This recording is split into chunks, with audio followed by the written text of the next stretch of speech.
Ne tani do t'jemi në këtë pjesë të radhës programit tonë me një të ftuar e cila do të vi përmes Skype-it, kësaj here për të folur për sugjerimet e librave. Jam e bindur që një pjesë shumë e madhe atyre që na ndjekin, ose të paktën kështu dëshiroj të besoj, mund ta kenë shfrytzuar periudhën e karantinës për të lexuar edhe kanë kohë dhe dëshirë për të frymëzuar prapë, sepse verën e kemi përpara edhe librat janë të shtrenjtë për ata që ndoshta lexojnë vazhdimisht. Ndaj kemi menduar që në këtë pjesë të radhës të kemi të ftuar përmes Skype-it një gazetar, një mikesh të këtij programi, një redaktore, një botuese, sikurse Etelina Nikolla, e cila na ndjek tani nga shtëpia e saj. Etelin, mirë se takohemi dhe mirë se ke ardhur. Mirëmëngjes Ariola, mirëmëngjes Arion. Faleminderit për ftesën, edhe dukeni shumë këndshëm në atë studio. Më nxorët mallin e disa vite më përpara kur edhe unë isha atje. Kështu që ju përgëzoj edhe faleminderit për ftesën. Edhe ne të falenderojmë që jemi ne këtë mëngjes për ta nisur bashkë dhe për të folur për një temë që jam e bindur edhe ti njësoj sikurse edhe Ariola.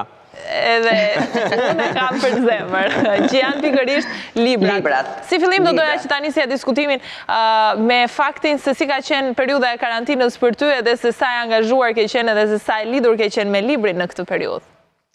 Unë mund të them që kam në karantinë që prej muajit janar, e them shpesh me shaka këtë, sepse ka qenë periudha kur unë solla një jetë edhe djalin tim dhe isha e detyruar të qëndroja në shtëpi.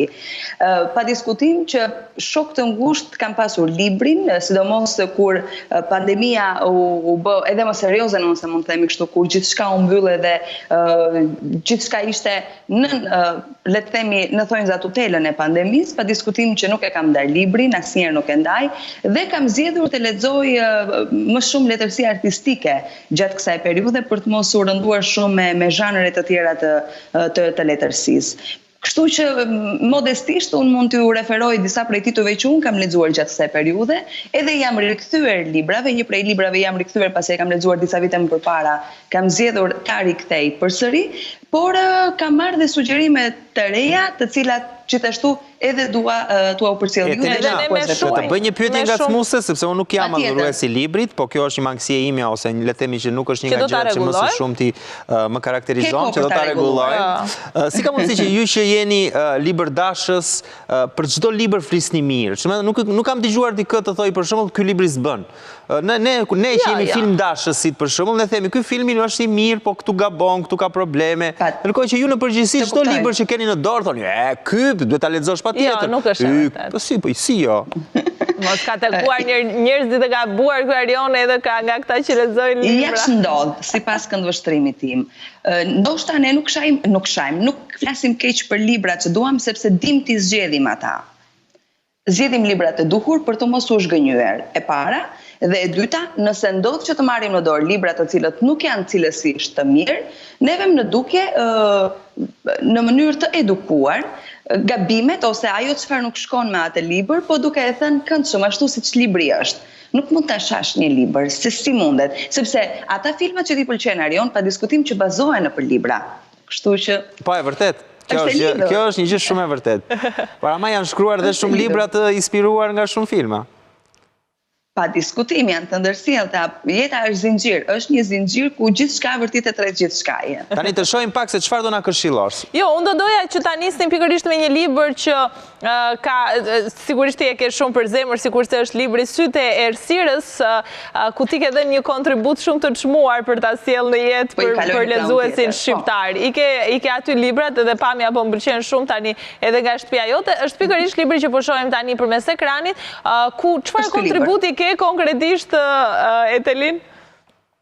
Libri Syte Erresires nga Dean Koontz, unë jam redaktoria e librit Syte Erresires, është një libër që në kohën e pandemisë u rikthye në vëmendje pasi është shkruar në vitin 1981 nga një shkrimtar amerikan dhe është një libër që në mënyrë paradoksale duket sikur ka parashikuar atë se çfarë do të ndodhte në pranverën e 2020. Bëhet fjalë për një virus vrastar të quajtur Wuhan 400, i dal nga laboratorët e Wuhanit, aty ku edhe shpërtheu epidemia e virusit dhjetorin e vitit kaluar, pasuar edhe nga pranvera e këtij viti, dhe është një libër që të mbërthen, është thriller, u rikthye nga fanoli në gjuhën shqipe pikërisht gjatë kësaj periudhe për të sjellë disa mesazhe shumë të rëndësishme. Për mua, nëse këtë libër e lexon disa herë do kuptosh mesazhe të caktuara. Ai që vlen të theksohet në këndvështrimin tim është kryesori lufta e jetës mbi vdekjen. Pa diskutim ky libër ka një happy end nëse do t'i referoheshim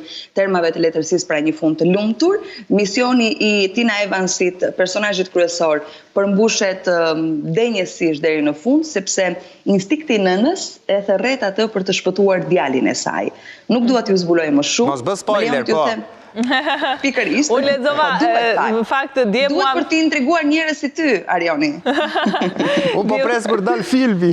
Dje mua më erdhi në fakt libri edhe sapo e mora fillova të lexoja faqet e para edhe kuptova që personazhit kryesor Tinës i kishte vdekur djali, të paktën në faqet e para kështu thuaj i kishte vdekur djali dhe ajo e shihte të po themi pasqyruar në njerëz që e rrethonin. Edhe pastaj zhgënjehej. Mua më duk interesant në faqet e para, po nuk e di se si vazhdon, edhe ndoshta do ta jap një opinion kur ta përfundoj. Më lejoni t'ju le vetëm në pikën kulminante, sipas meje. Aktori kryesor vdes. Jo, është happy end tash, është me fund të lumtur ky libër. Ata të dy martohen në fund.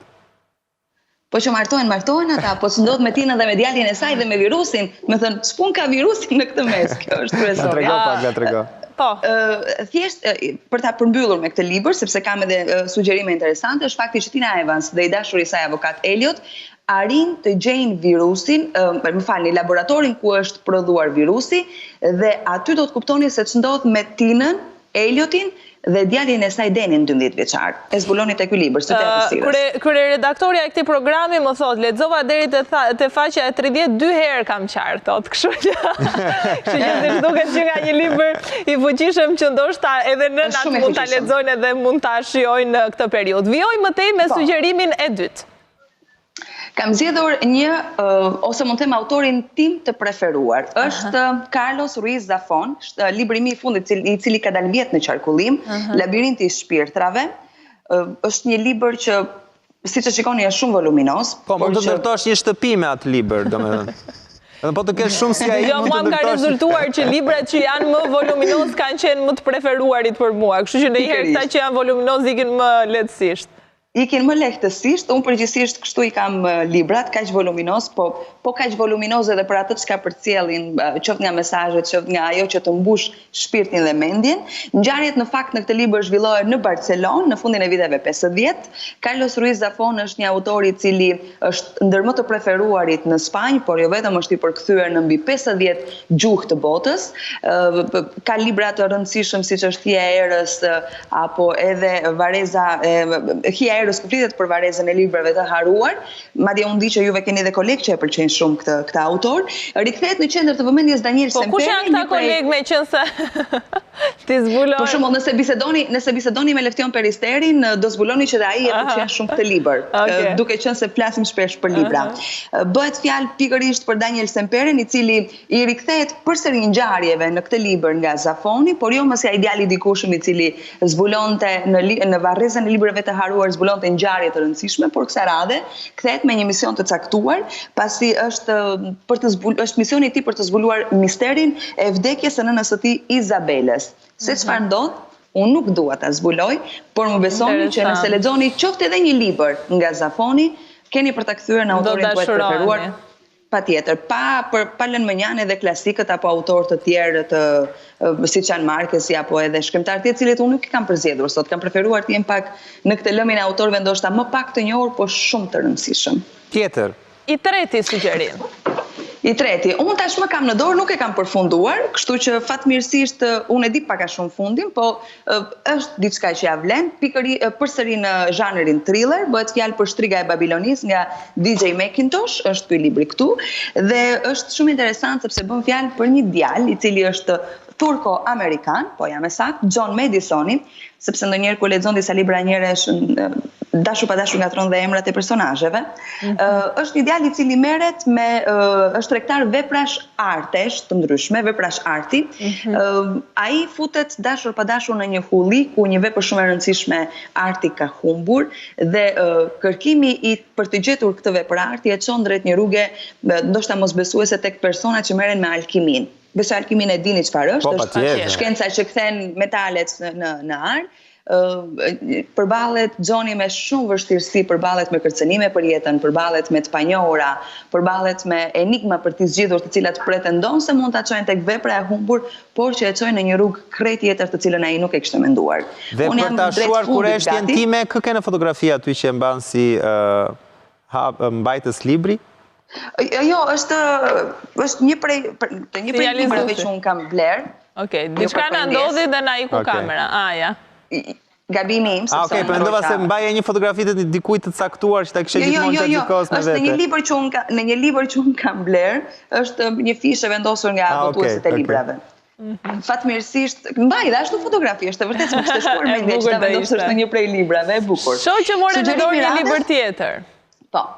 Edhe këtë kam lexuar gjatë kohës së karantinës, bëhet fjalë është histori e vërtetë, është haremi i Gaddafit, e vërteta tronditse e sklaveve të fshehta seksuale të Gaddafit nga ani. Kjo duhet të jetë amazing. Kjo duhet të jetë shumë interesante. Vërtet e ke lexuar, e ke përfunduar? Po, e kam përfunduar.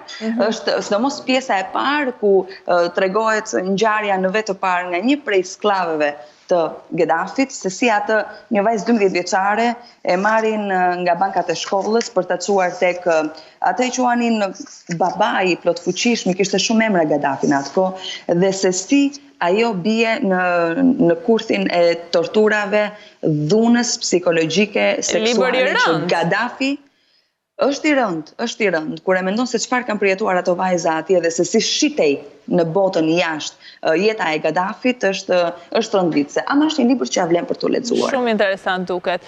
Dhe sugjerimi i fundit që ti ke menduar, Etelina, për ndjekësit tanë që janë... Sugjerimi i fundit është një libër që unë jam rikthyer përsëri, e kam lexuar para disa vitesh në plazh, këtë libër, nga Artur Operes. Pas ke pas pushimet gjata.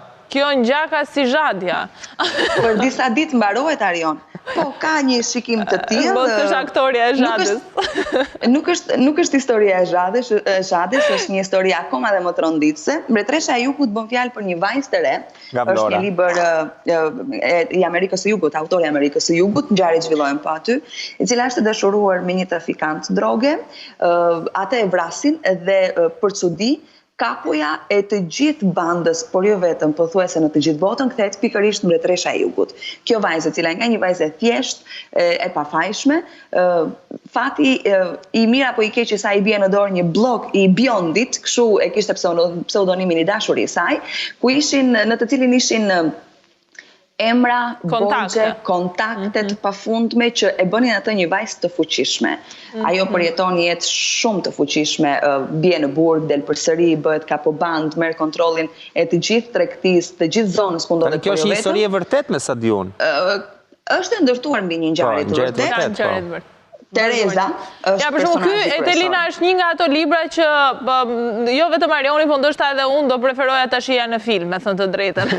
Se ato ngjarjet bëhen çik më. Në mos gaboj, ka inspiruar regjisor filmash, por nuk jam e sigurt për të thënë 100% të vërtetën. Ama është një libër vërtet shumë i bukur për t'u bërë film. Do dite. Është serial, na thot Boku. Në këto momente e ke serial. Ndërkohë, Etelina, një pyetje. Çfarë do më këshilloje mua të lexoja? Një njerëz që nuk është se ka pasion librin ose lexon 10 faqet e para dhe më pas e gjen veten që mendon për gjëra abstrakte. Unë jo pa qëllim zgjodha këta libra, të cilët nuk të lodhin që në leximin e parë, sidomos në këto kohë që jetojmë ku jo gjithçka është e hapur dhe mund ta shfrytëzojmë kohën që kemi në dispozicion aty ku duam, me njerëzit që duam dhe si duam, mund ta fillosh nga ky i fundit. Të tërheq pafundësisht. Mund ta fillosh nga Syte e Erresires, te Dean Koontz, mund ta fillosh nga Zaponi, ndoshta do ta këshilloja pas disa leximesh, se do një sy pak më të stërvitur, që mos të lodhe dhe mos të bezdi, sepse ka disa përshkrime të gjata, të cilat shpeshherë lexuesit ose i kalojnë ose nuk i pëlqejnë. Ne që merremi me librat, ato përshkrimet na pëlqejnë më shumë. Etelina, shumë faleminderit për këtë bisedë, faleminderit edhe për këshillat që na dhe, jo vetëm ne që nuk lexojmë, por me të gjithë atyre që kanë pasion dhe dashuri librit. Etelin, neve urojmë që gjithë situatat kaloj dhe ty të kemi në studio kësa here për të folur pak edhe për jetën tënde, tani më sigurisht prej disa koshti e mami, apo jo, është fëmia i dytë? Po, për herë të dytë. Që është djalë? është një djalë, po. Është djalë që turën ta kesh me jetë. Kështu që për të gjithë ato se çfarë ke kaluar në këtë periudhë do të të ftonim në një intervistë të dytë. Me kënaqësi. Faleminderit për ftesën. Faleminderit shumë, përshëndetemi kështu së bashku. Mirupafshim.